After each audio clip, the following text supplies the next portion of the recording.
ఇవాళ గణపతి ఉత్సవాల సందర్భంగా మేము 4వ రోజు అన్నదానం చేసే భాగ్యం మాకు గణపతి కలిగించాడు. ఎంత ఆస్తి ఇచ్చినా, ధనం, ధాన్యం, వస్త్రాలు ఇచ్చినా, ఏవిచ్చినా సరే, చివరికి భూమినిచ్చినా సరే, మానవుడికి ఏదో ఒక ఆశ ఉంటుంది. అదే అన్నం విషయం వచ్చేసరికి చాలు అన్న తృప్తి భావన మనిషిలో కనబడుతుంది.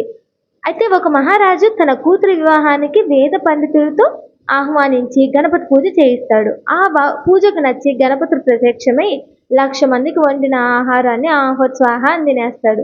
లంబోదరుడి పొట్ట నింపడం మన వల్ల అవుతుందా? కాదు కదా. కాదు కాబట్టే స్వామి మనకెప్పుడు ప్రత్యక్షమవ్వలేదు. మా మహారాజు బాధను గుర్తించిన గణపతుడు శివనామస్మరణతో ఇచ్చిన ఉత్తరీని నీళ్లతో తృప్తి చెంది దీవించి మమ్మల్ని అనుగ్రహించాడు. ఇక గణపతి నిమజ్జనం అనేది గణపతి విగ్రహం మట్టిలో కలపడం అనేది ప్రకృతిలో ఆయన లయ కావడం. ఇక మన భారతీయులు మొదట శివాజీ మహారాజ్ గారు సామూహికంగా ఈ నిమజ్జనం చేశారు. బాలగంగాధర్ తిలక్ గారు ఈ ఉత్సవాన్ని పబ్లిక్ సముదాయ ఉత్సవంగా తెచ్చారు.